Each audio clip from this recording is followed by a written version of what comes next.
Hello everyone, welcome back as we are doing chapter 4 alternative centers of power, and in last two videos we have discussed about two big organization, European Union and ASEAN, Association of Southeast Asian Nations. Now today we are going to discuss another topic, that is relationship between the ASEAN and India. Now, how are the relation maintained between the ASEAN and India? During the Cold War years, Indian foreign policy didn't pay adequate attention to ASEAN, but in recent years, India has tried to make amends. कि जब तक cold war रहा तब तक India ने ज़्यादा attention नहीं दिया आसियान के ऊपर, उसके साथ ट्रेड रिलेशंस बनाने में या पार्टनरशिप करने में. But now days India is thinking over it कि अब जो है वो आसियान के साथ बहुत अच्छे ट्रेड रिलेशंस बना रहा है. India has adopted a look east policy and it has signed FTA free trade area with 3 ASEAN countries. कौन सी ये 3 आसियान कंट्रीज हैं? Singapore, Thailand and Malaysia, and trying to FTA with ASEAN as a whole. अभी तो इन्होंने सिर्फ 3 countries के साथ ही अच्छे रिलेशंस बनाए हैं, ट्रेड पार्टनरशिप की है, but India is trying to make good relation with the all nations of ASEAN. India's look east policy since the early 1990s. कब ये स्टार्ट हुई? अर्ली 1990s में, जब इंडिया ने लिबरलाइजेशन पॉलिसी को अडॉप्ट किया. लिबरलाइजेशन मतलब जो इंडिया में ट्रेड बैरियर्स थे इंपोर्ट आइटम्स के ऊपर, वो कंप्लीटली हटा दिए और डायरेक्ट फॉरेन इन्वेस्टमेंट को इनवाइट किया. तो उस समय इंडिया ने लुक ईस्ट पॉलिसी देखी, यानी कि ईस्ट की तरफ, जो ईस्टर्न नेशंस से उनकी तरफ देखना इंडिया ने स्टार्ट किया कि अब उनके साथ जो है एक्सपोर्ट इंपोर्ट करके ट्रेड रिलेशंस जो है हमें इम्प्रूव करने हैं. And act east policy since 2014 have led to greater economic interaction with east nations. उसके बाद 2014 से जो है इन्होंने एक्ट ईस्ट पॉलिसी मतलब स्टार्ट की कि उन्होंने अब ये फंक्शन करने स्टार्ट कर दिए. ईस्ट के साथ जितने भी नेशंस हैं उनके साथ ट्रेड रिलेशंस अच्छे बनाने स्टार्ट कर दिए. And ASEAN is 4th trade partner for India, कि इंडिया का जो 4th ट्रेड पार्टनर है वो पार्टनर कौन है? ASEAN. And India is 7th trade partner for ASEAN, यानी कि दोनों ही एक दूसरे के लिए बहुत बेनिफिशियल हैं. इट इज वेरी सिग्निफिकेंट कि दोनों के रिलेशंस जो हैं काफी अच्छे हैं और एक दूसरे को प्रॉफिट दे रहे हैं. On 26 January 2018, silver jubilee of India and ASEAN relationship, कि जितने भी इनके पार्टनरशिप हैं आसियान नेशंस और इंडिया के, इंडिया ने जो है 26 जनवरी 2018 में सभी जितने भी नेशंस के लीडर्स थे, हेड हैं, उन्हें इनवाइट किया और सिल्वर जुबली सेलिब्रेट की कि इनके रिलेशंस की 25 इयर्स हो गए और इन्होंने इंडिया में ही इसका सेलिब्रेशन किया. Next topic is BRICS. This topic recently have been added up by the CBSE in our syllabus. This is also another organization. The term BRICS refers to 5 countries: Brazil, Russia, India, China and South Africa. And BRIC was founded in 2006 in Russia. Earlier जो है इसका name brick था. There were only 4 countries and BRIC turned into BRICS after the inclusion of South Africa. कि पहले इसमें BRICS association में only 4 countries थी, Brazil, Russia, India and China. But उसके बाद जो है साउथ अफ्रीका भी इसमें ऐड हो गया, उसने भी ज्वाइन कर लिया ब्रिक्स को. And first meeting in 2009. Now, what are the objective of BRICS? To compete and distribute mutual economic benefit among its members. कि मेन मोटिव क्या है ब्रिक्स का? ये जो ऑर्गेनाइजेशन बनाई गई कि आपस में मिल के ये 5 नेशंस जो है मतलब पार्टनरशिप करेंगे ट्रेड के ऊपर, जो है बहुत ज़्यादा एक्सपोर्ट इंपोर्ट करेंगे और बहुत ज़्यादा कोई टैक्सेस नहीं होंगे इन कंट्रीज में, और इसकी वजह से जितना भी प्रॉफिट होगा, इकोनॉमिक बेनिफिट जो है वो ज़्यादा से ज़्यादा इन कंट्रीज को मिलेगा। तो ये ब्रिक्स के ऊपर भी कुछ ज़्यादा जो है हमारी सीबीएसई की बुक में कंटेंट नहीं है, बहुत ही ये छोटा सा एक टॉपिक है, 1 और 2 मार्क्स का इसके ऊपर आ सकता है कि ब्रिक्स की फाउंडेशन कब हुई या इसका मेन ऑब्जेक्टिव क्या है। Next major alternative centre of power is China, कि चाइना जो आज एक डेवलप्ड कंट्री बन चुका है, बट अर्लियर टाइम में it was not much developed as it is today, कि पहले ये बहुत ज़्यादा डेवलप नहीं था। पूरे वर्ल्ड में सबसे ज़्यादा पॉपुलेशन चाइना की, और इसका कोई भी मतलब फॉरेन एक्सचेंज भी नहीं था, किसी भी कंट्री के साथ इसका कोई लिंक नहीं था, कोई ट्रेड नहीं था। बट इसने अपने इकोनॉमिक पॉलिसीज में ग्रेजुअली कुछ चेंजेस किए, और जिसका रिजल्ट आज सभी देख रहे हैं। और ये भी माना जाता है कि 2040 तक चाइना यूएस को भी ओवरटेक कर लेगा। यानी चाइना ने अपने इकोनॉमिक ग्रोथ किया, इकोनॉमिकली बूस्ट किया इसने अपने आप को, और बहुत ही सोच समझकर अपने अल्टरेशन किया इसने पॉलिसीज में। Birth of PRC and its economic policies. PRC, People's Republic of China, that came into being after the communist revolution of 1949 under the leadership of Mao। कि माओ के लीडरशिप में यहाँ पे कम्युनिस्ट रेवोल्यूशन हुआ, उसके बाद जो है पीपल्स रिपब्लिक ऑफ चाइना, ये that came into existence, and its economy was based on Soviet model. की स्टार्टिंग में इसने अपनी इकोनॉमी के लिए कौन सा मॉडल अडॉप्ट किया? Soviet model.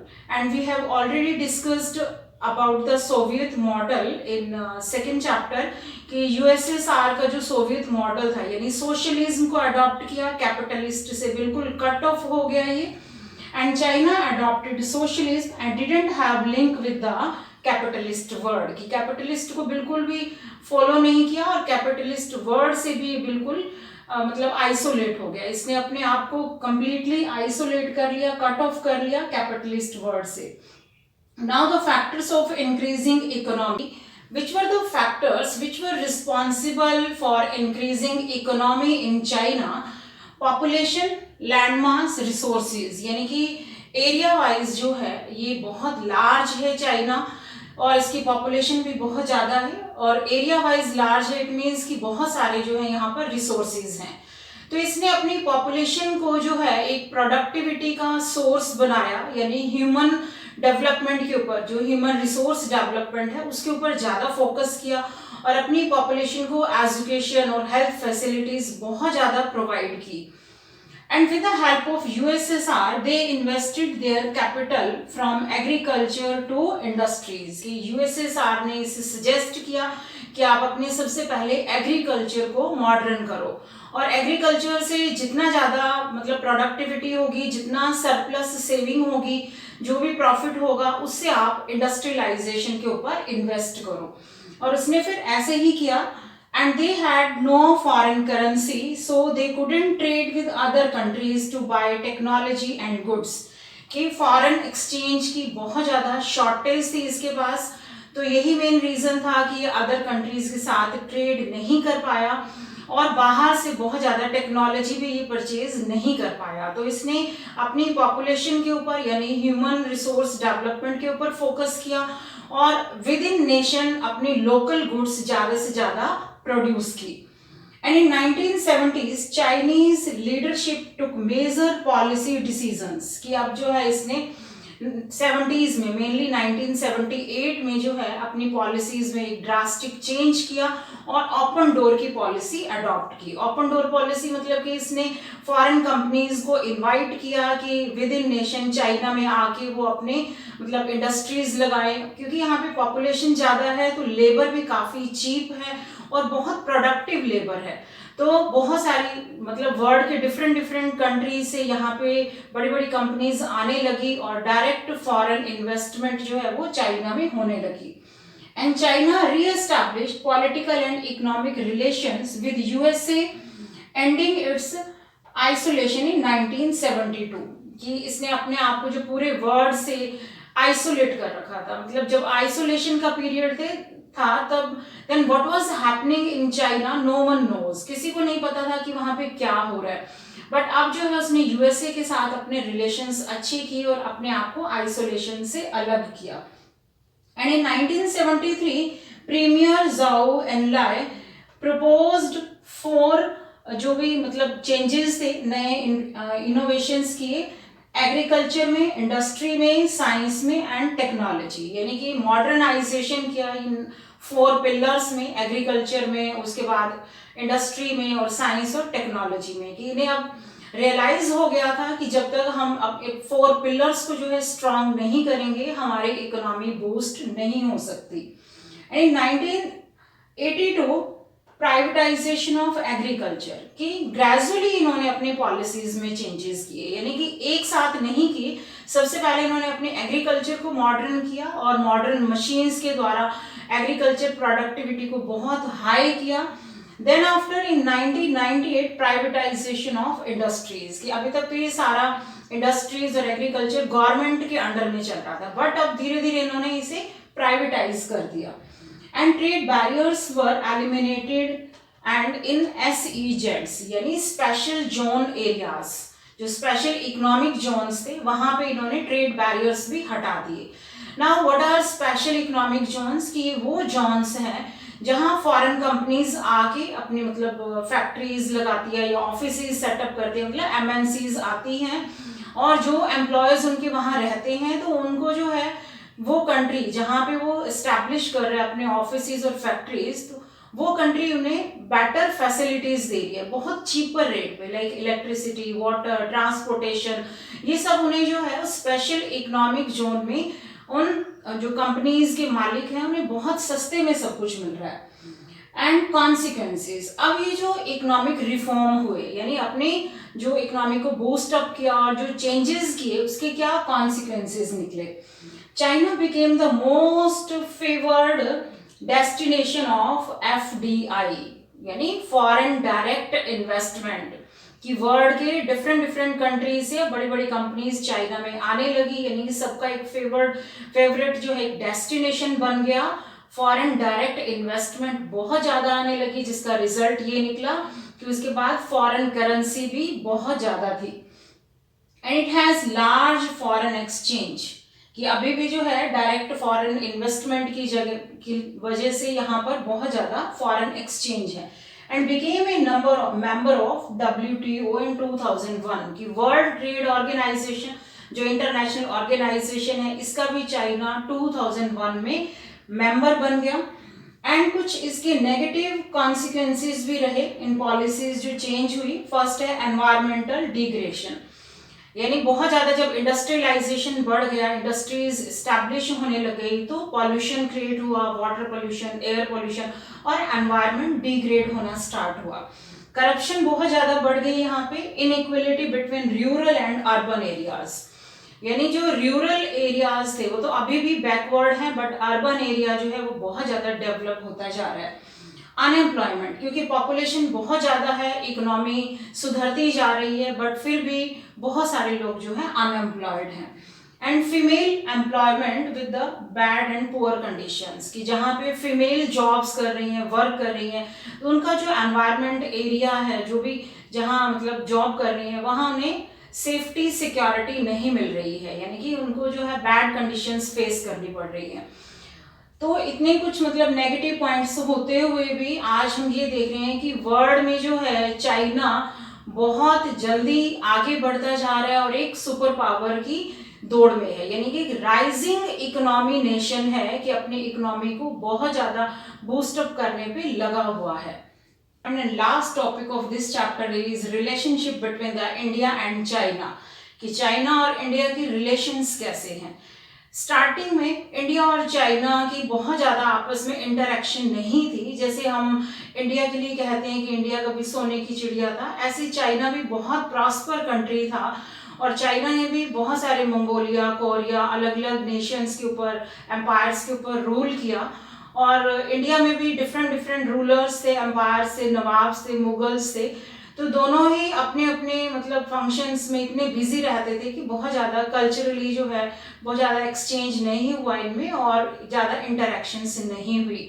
But after independence कभी कभी जो है दोनों में कुछ बॉर्डर कन्फ्लिक्ट्स होने स्टार्ट हो गए और कभी कभी रिलेशंस को सुधारने की भी कोशिश की गई दोनों कंट्रीज के लीडर्स के द्वारा। बट दोनों ही एशिया की मतलब राइजिंग इकोनॉमी है, एक दूसरे के राइवल्स हैं, तो कहीं ना कहीं दोनों कंट्रीज में एक होड़ रहती है, एक कंपटीशन रहता है एक दूसरे से आगे बढ़ने के लिए।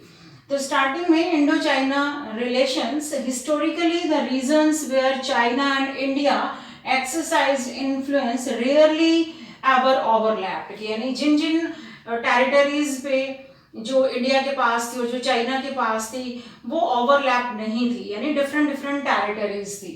And there was a limited political and cultural interaction between these, कि इन दोनों कंट्रीज में कल्चरल और पॉलिटिकल इंटरेक्शन बहुत कम थी। And after independence the slogan Hindi चीनी भाई भाई वॉज वेरी पॉपुलर, कि दोनों ने ब्रदरहुड की फीलिंग अराइज की, हिंदी चीनी भाई भाई बहुत पॉपुलर स्लोगन इन्होंने दिया। और पंडित जवाहरलाल नेहरू जी ने चाइना के साथ कुछ पंचशील सिद्धांत के ऊपर भी एक ट्रीटी की कि आपस में दोनों जो कंट्रीज बिल्कुल नेबरिंग कंट्रीज हैं तो बहुत पीसफुल मैनर से हार्मनी से आपस में रहेंगी।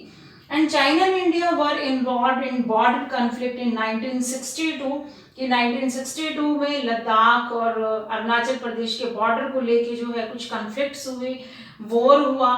और उसके बाद after the war diplomatic relations between the two countries were downgraded till 1976, कि 1976 तक दोनों कंट्रीज के रिलेशंस खराब हो गए।